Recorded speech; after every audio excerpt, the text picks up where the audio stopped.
Yeah. Woo, it's loud. Yeah. I guess that's one of the reasons why I was sitting back there talking because I was waiting for more people to come in. But I knew once Brother Parks comes in, it's already past time to start. So.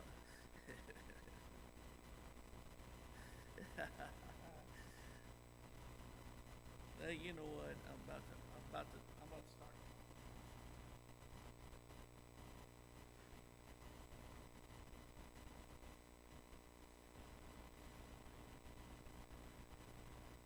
See you, Brother Parks. So, I was telling Brother Wayne, Brother Tyrone, I don't feel bad at all, but I still have coughing fits. And so, me and my wife went out for just a little date by ourselves last night. This week is our this week on Friday's our anniversary. Yours is Tuesday. Well, I'm not nowhere near close to you and her. For us, it's 27 years. 53. That's a blessing. So that is awesome. So, well, happy anniversary to y'all, and y'all. You were smart, Brother Wayne. Like your wife's birthday was like last week, wasn't it? So, did you do the smart thing and just combined anniversary and birthday presents together? Or she won't let you do that. Yeah, yeah. Um, I dated a girl from a different state than this, um, in my younger years, and her birthday was like December 24th or something, and she hated it because everyone combined. They always combine like, here you go, and you're like, what? Like why? Why if my birthday was October 24th, you give me a gift then and gift at Christmas, but instead at Christmas time, it's like, here you go, one gift, birthday and Christmas. So anyway, all right. So if you have your Bible, turn to Genesis, Genesis chapter number 47, and we're gonna look at something right here. We're actually not going to talk much about Joseph this morning. We're going to talk about Jacob. We're going to talk about Jacob this morning because Joseph, we finished last week and we were looking at Jacob and Joseph and the meeting and everything. But this week we're going to look in chapter number 47, and I'm actually going to skip some verses right here. So in the beginning of the passage, Joseph is going to take his brothers to meet Pharaoh, and he basically tells them what to say when they go meet Pharaoh, because the Egyptians did not they kind of had a hierarchy.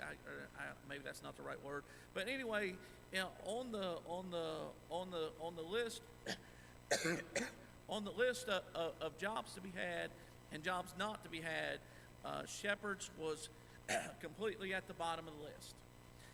And so Joseph explains to them, hey, when you go and you talk to him, you want to make sure he understands that you deal in cattle, not sheep. And so they go and he takes 5 of his brothers, and like I said, we're skipping that this morning. But in verse number 5, it says, "And Pharaoh spake unto Joseph, saying, Thy father and thy brethren are come unto thee. The land of Egypt is before thee. In the best of the land make thy father and brethren to dwell. In the land of Goshen let them dwell. And if thou knowest any men of activity among them, then make them rulers over my cattle." Now, if you think about it, and we'll actually see it later in this chapter, but if you think about it, that's actually a very, here's Joseph.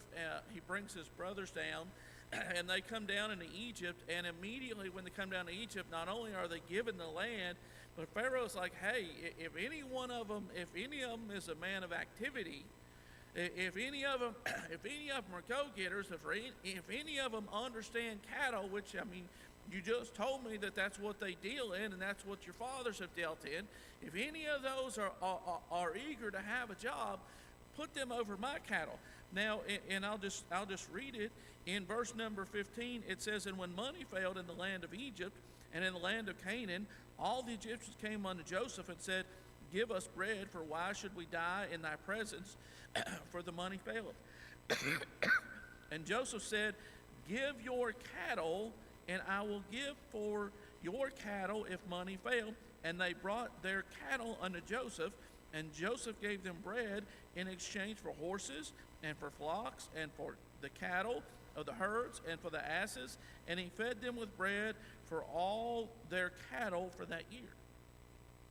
So here is Pharaoh, and Pharaoh's like, "Hey, I know that I have I've got a lot of cattle," and Pharaoh's not even going to realize that not only is he going to have a lot of cattle, he's going to have all the cattle. So all the cattle in the land of Egypt is going to get sold. It's going to get sold to Joseph so that the Egyptians can have bread. And then once they sell it, somebody's got to take care of it. And lo and behold, here's Joseph's brothers who happen to deal in cattle. And Pharaoh's like, "Hey, I need some guys that don't mind working in cattle to deal with my cattle." And so here God is going to provide for them. Obviously, we know that God is providing for them because there's a famine in the land, and he brings them down, and Joseph's going to sustain them.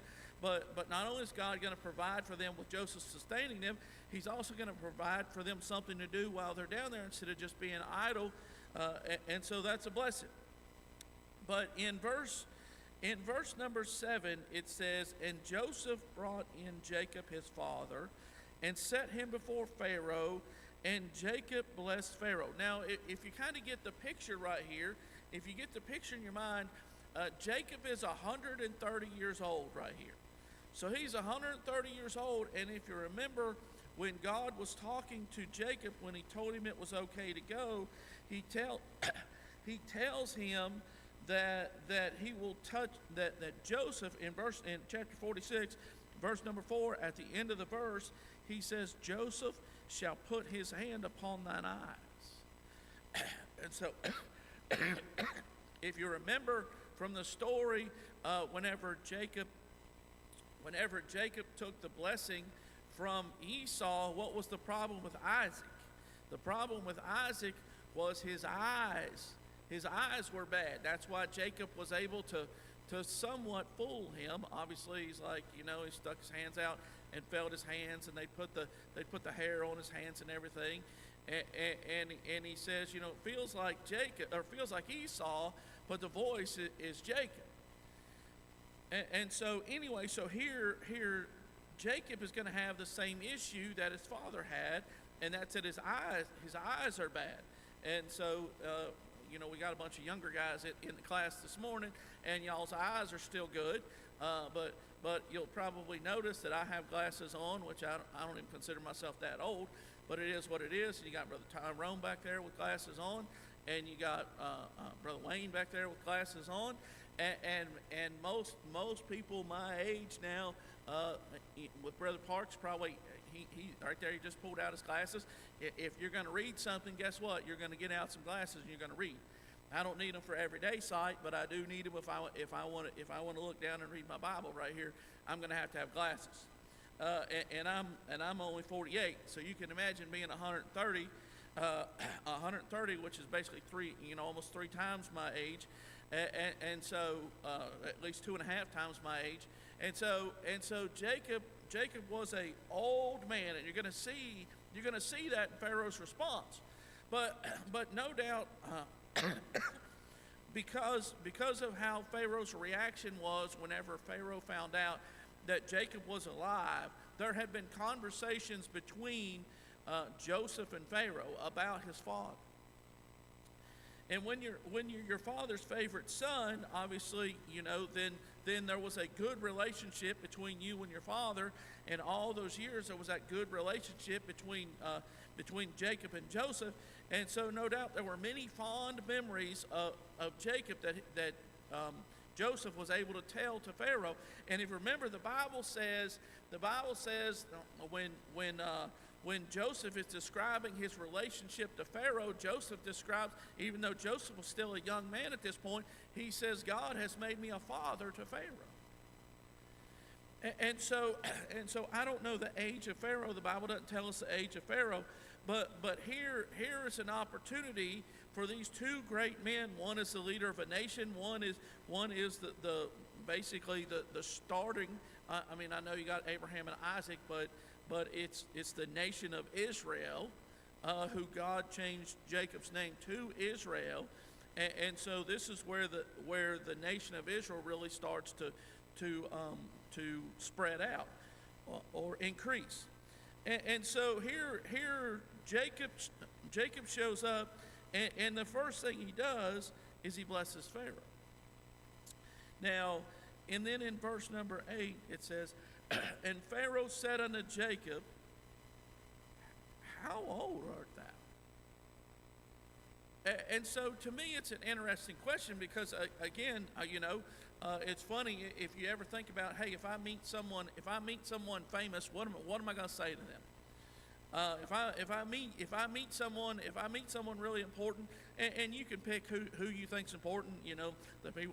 The people I think important may not be important to you. The people you think are important may not be important to me. But if you meet a famous preacher, or we live in a world today, if you met a famous politician or a famous sports star that you looked up to, if you meet them, you know what you say. And sometimes you think, I'm going to say this, I'm going to say this, I'm going to ask him this, I'm going to ask him this, and you actually get a chance to meet somebody that you've looked up and idolized, which is not a good term, but it's what people do, and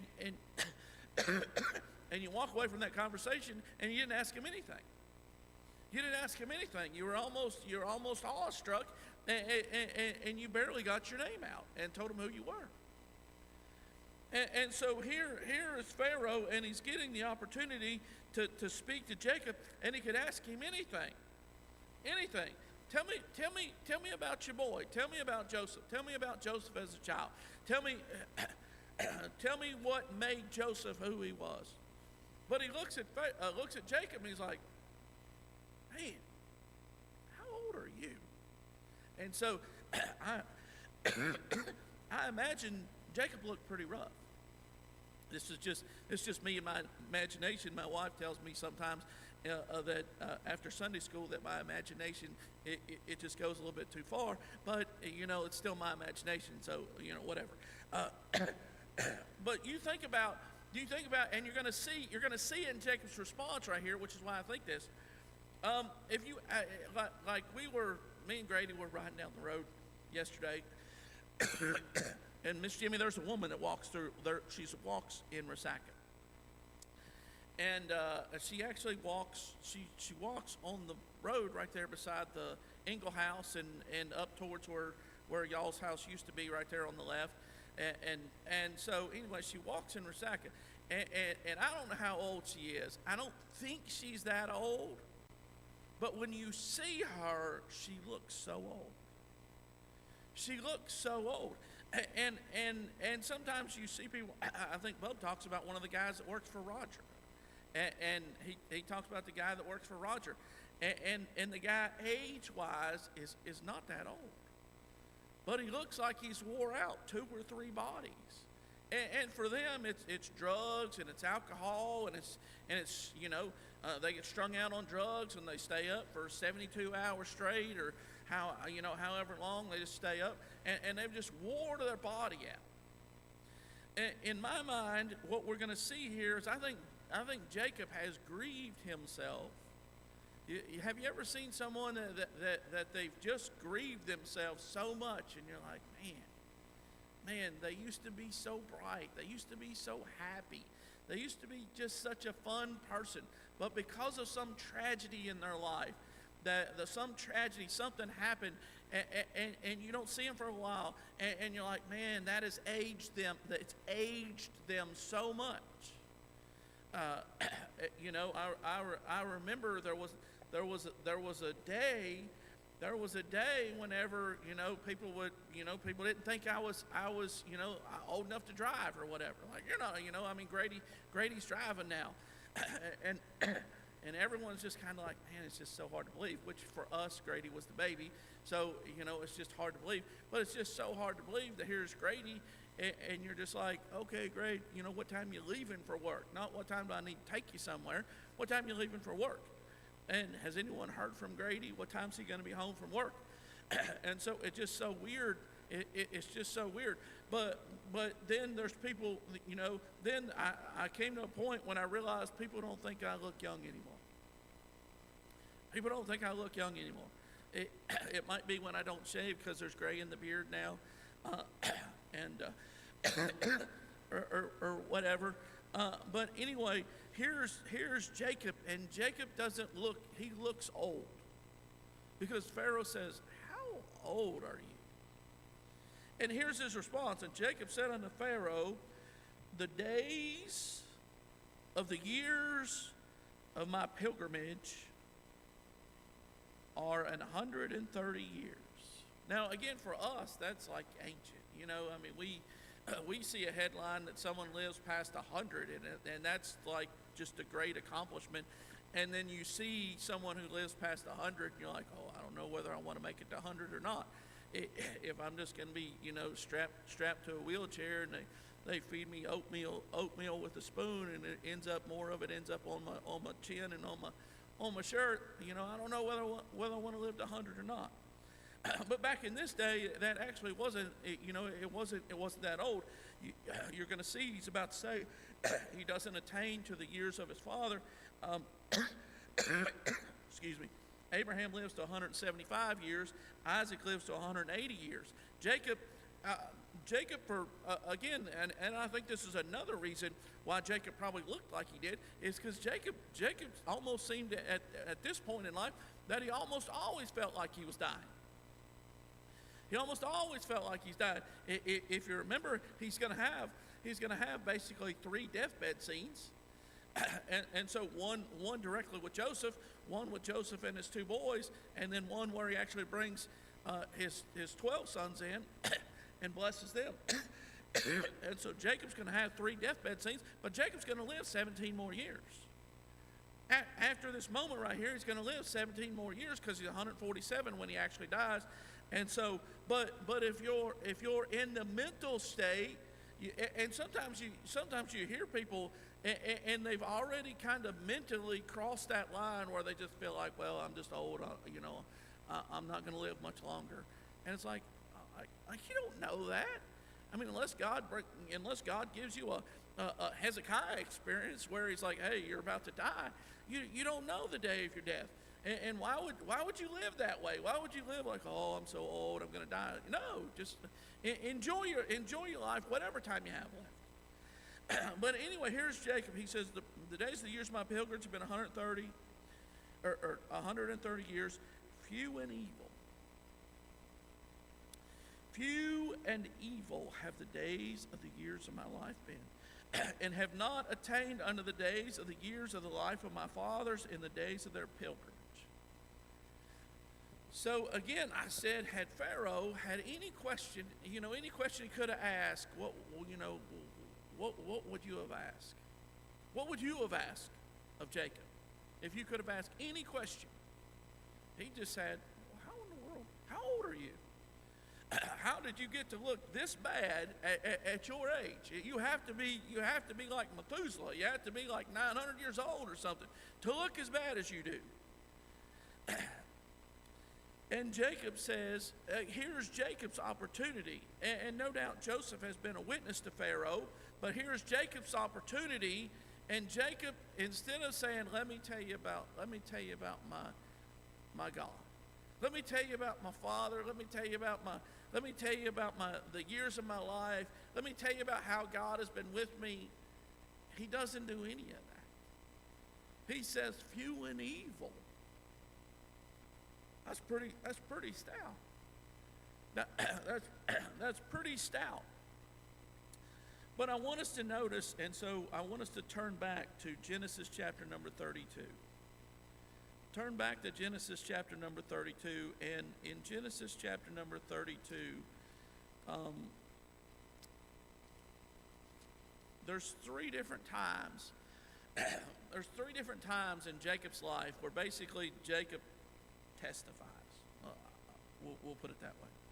Three different times in Jacob's life where Jacob testifies. Brother Croft, two of those times, he talks about how God has blessed him. But the time that I read right here with Pharaoh, he says few and evil. And if you think about it, what had God just done for him? God had just done something for him that he didn't think was ever going to happen. He testifies to that fact as he's talking to Joseph, and he says, I didn't expect to see your face again, and I got to see your children.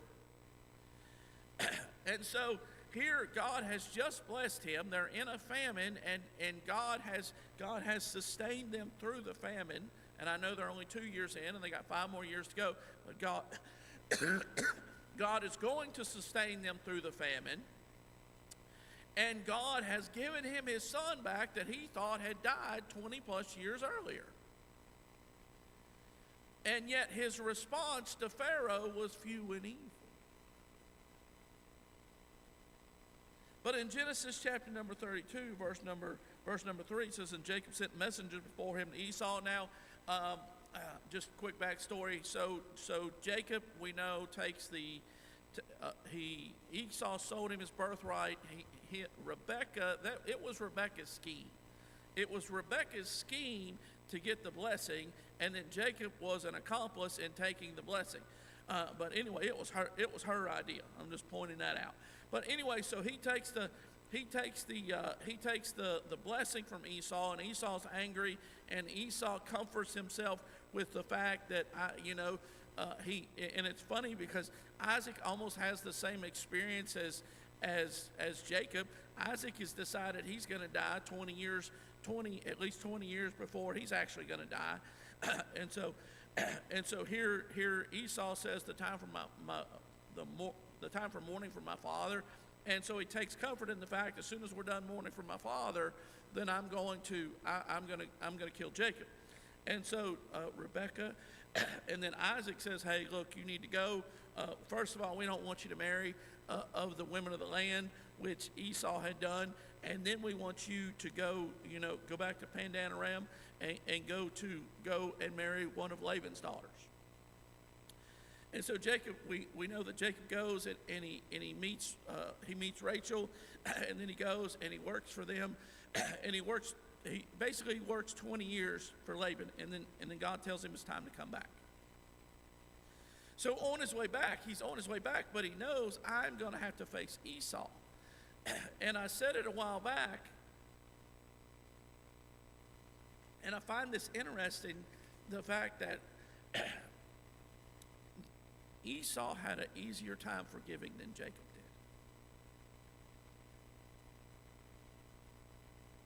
did. When Esau sees Jacob, he hugs his neck.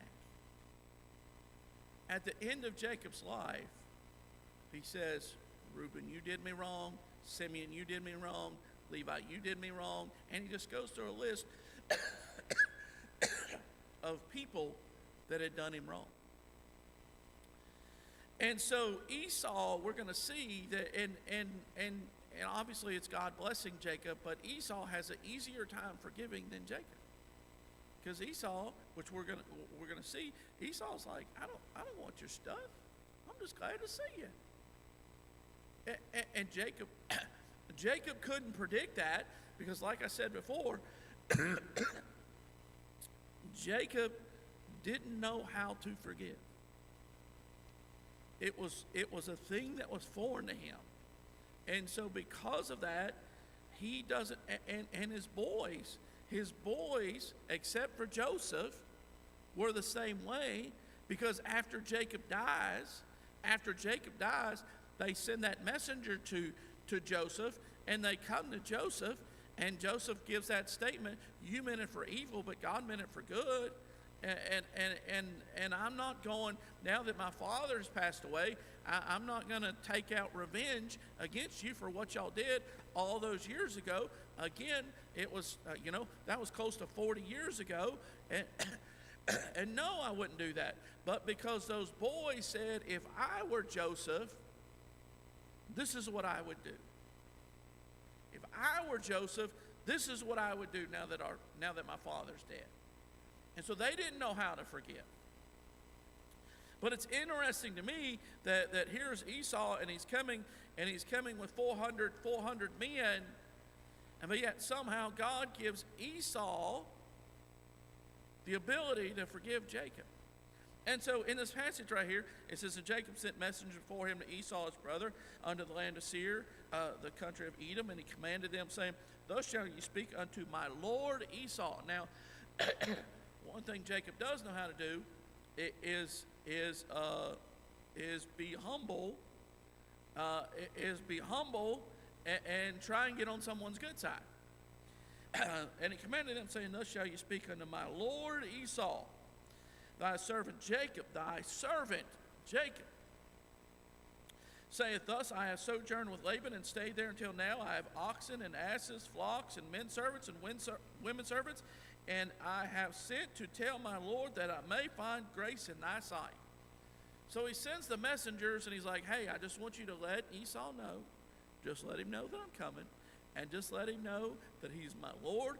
Just let him know that I'm his servant. Just let him know that God has blessed me when I was in this other land. And just let him know. And so then if you get to verse number 13, it says, and he lodged there that same night, and took of that which came to his hand a present for Esau his brother. Now watch how he does this right here.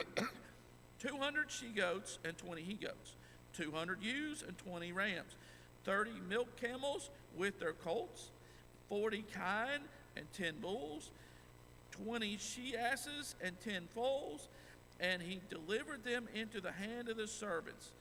So he sends them 500. So he's sending out 580 animals. Most people, if they had a farm today, they'd love to just. They think they were a very established farmer with 580 animals that they were having. But here's Jacob, and he said, "This is just what I want you to send as a present to Esau." And then he says, and he delivered them into the hands of his servants, every drove by themselves.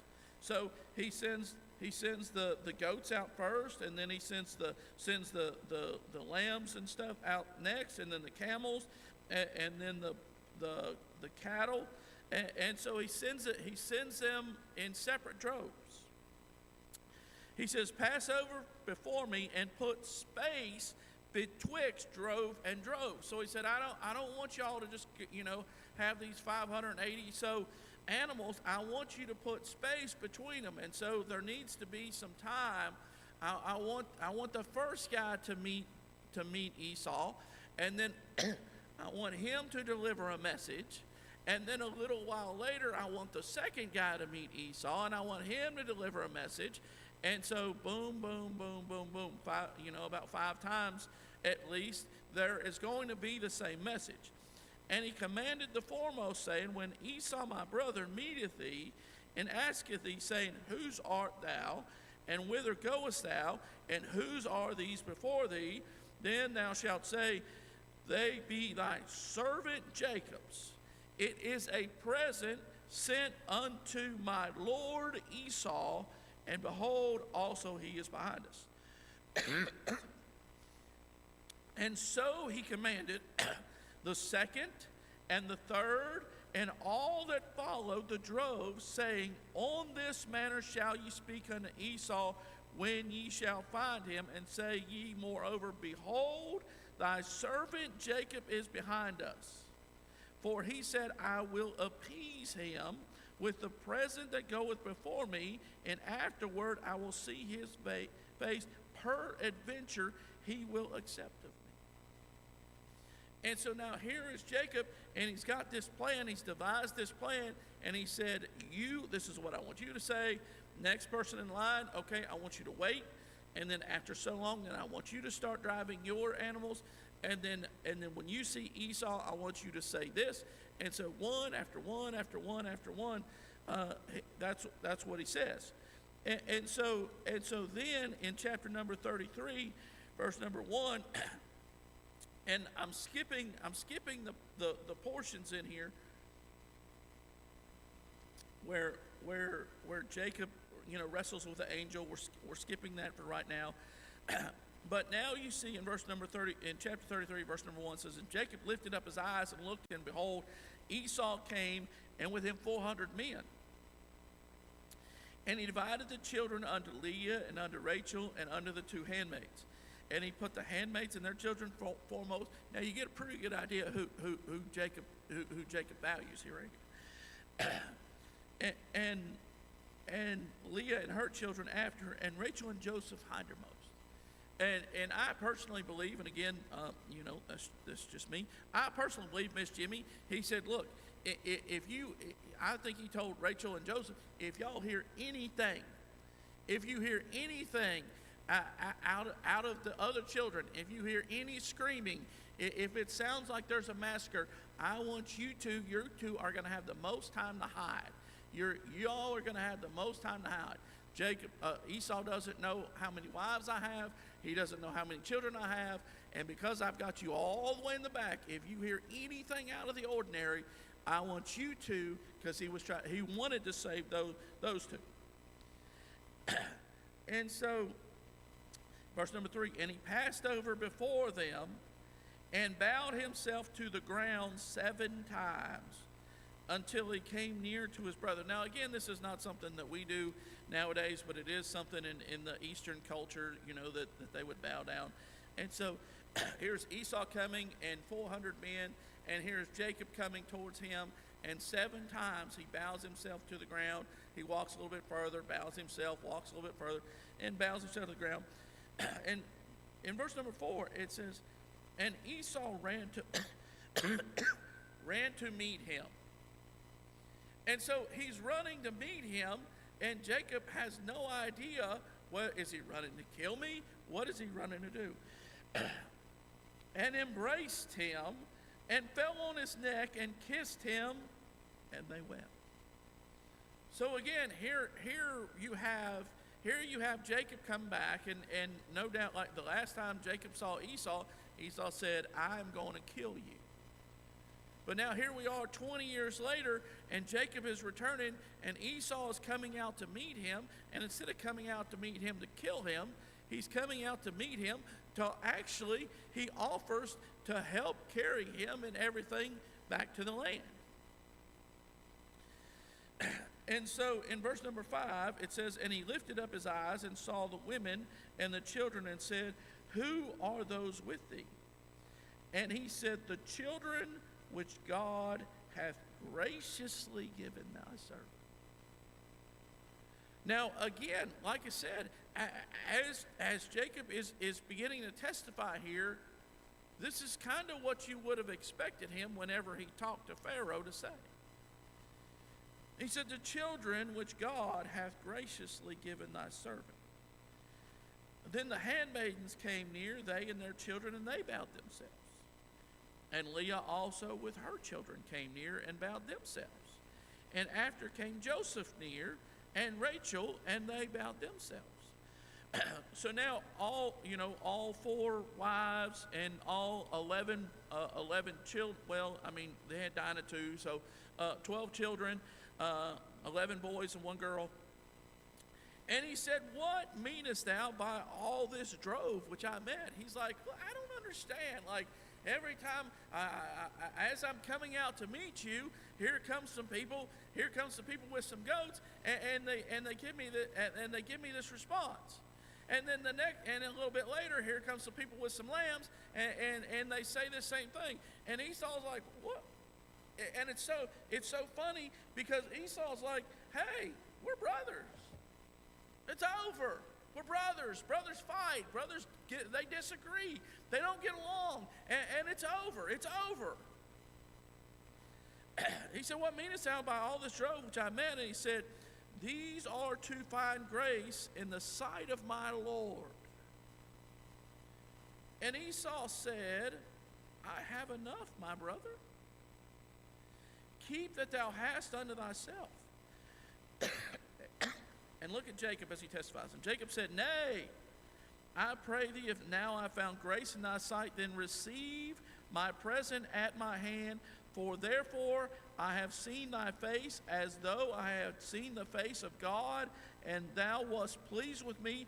Take, I pray thee, my blessing that is brought to thee, because God hath dealt graciously with me, and because I have enough.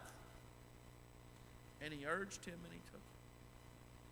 So here is Jacob, and Jacob is getting the opportunity to speak to Esau for the first time, and he plays out his scenario of trying to find grace in Esau's sight, and Esau's like, hey, we're brothers. I don't need this stuff. I've got plenty. You know, back in the day, whenever Isaac was blessing, and I know the blessing meant more than just physical blessing, but here's Esau like, man, I've spent my whole life here, and now all the blessing goes to Jacob, and I'm not going to have anything. And now he's got all this stuff, and he's like, I don't need Jacob's stuff. I don't need Jacob's stuff. And Jacob's like, here, I want you to have my stuff. I just don't want you to kill me.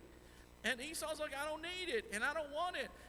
And Jacob's like, but I need you to understand. I need you to understand that I went to this other land, and I didn't think I'd know anybody. And I get over there, and we're going to see him testify. We're not going to get to it this morning. I was hoping we would, and I didn't. But I need you to understand that I went over there, and God, even though Laban was a trickster and a schemer and a conniver like myself, even though all those things happened, God has been gracious to me. God was gracious to him. Just for sake of time, I want us to go to Genesis chapter number 48, and we'll get into the Lord willing, we'll get into the meat of the Sunday school lesson next Sunday. If I'm teaching next Sunday or 2 weeks from now, Lord willing, if we do something different for our service next Sunday. But in Genesis chapter number 48, here is Jacob has been in the land. He's been in the land close to 17 years now, so he is about to die, or he's getting close. And so Joseph brings his two sons to visit his sick father. Joseph has already made the promise that he would take Jacob back to the land of Canaan and bury him in the land of Canaan. And so in this passage right here in Genesis 48, verse number 15, it says, and he blessed Joseph and said, God, before whom my fathers Abraham and Isaac did walk, the God which fed me all my life long unto this day, the angel, and notice that's capital, the angel which redeemed me from all evil, bless the lads. And let my name be named on them, and the name of my fathers Abraham and Isaac, and let them grow into a multitude in the midst of the earth. And so here he is, and he's blessing those boys, and again in the process of blessing those boys, he's testifying, Brother Wayne. And he said, I'm 140 whatever years old, and I look back on my life, and no doubt whenever I run in fear from the face of Esau, in my heart and in my mind, I'm like, I'm not a hunter. I don't know what I'm doing. I'm probably going to starve to death. And now he looks back and he says, God has fed me. They went through a famine. And he said, God has fed me all my life long unto this day. And then the angel which redeemed me from all evil. He said, boys, I just need to testify for just a moment and tell you that I really wasn't that good a guy. I wasn't that good a guy. There was so many times where God had to fix the mess that I created. Again, like I said, whatever you want to think about Rebecca and what she did, taking the blessing from Isaac, and whether God because God told Rebekah, that she had two nations inside her, and that that the older was going to serve the younger, and maybe it was God's will all the time for Jacob to receive the blessing. And we know that Isaac loved Esau because he was a hunter, but Rebekah loved Jacob. But whatever you think about it, he got the blessing from Isaac by deception. Whatever you think about it. And Esau wanted to kill him. And no doubt, Jacob could look back and say, that probably wasn't the way that was supposed to go. That wasn't the way that was supposed to go. And then he goes and he serves Laban, and all those things happen with Laban, and Laban tricks him, and he has Leah instead of Rachel, and then he has Rachel, and he loves Rachel more than he loves Leah, and then Leah has more children than Rachel, and on and on and on. All these things and all these things that have happened, and we'll look at that, Lord willing, the next time we teach. But all these things that have happened, and Jacob looked back and said, there was an angel protecting me. That Jacob seemed to have the privilege of seeing more than just about anyone else in the whole Bible. That Jacob had the privilege of God showing him and God talking to him and God rescuing him. And so he said there was an angel that God sent that protected me from all evil. From the evil that my brother had come up against me, from the evil that Laban had concocted against me, from what happened with the men, the men of Shechem, from all these things, God has protected me. And so I find it interesting that 3 times in Jacob's life he had an opportunity. Now, obviously there was more, but 3 times in Jacob's life he had an opportunity to testify. 2 of those times, he said, let me tell you how good God's been. And one of those times, he said, few and evil. Few and evil. And we'll, like I said, Lord willing, we'll get into it next week, but we'll look at those few and evil times. We'll look at those few and evil times. And for whatever reason, again, here one of the greatest blessings in Jacob's life had just occurred of seeing Joseph alive again, and he was dwelling on the bad times, not the good times.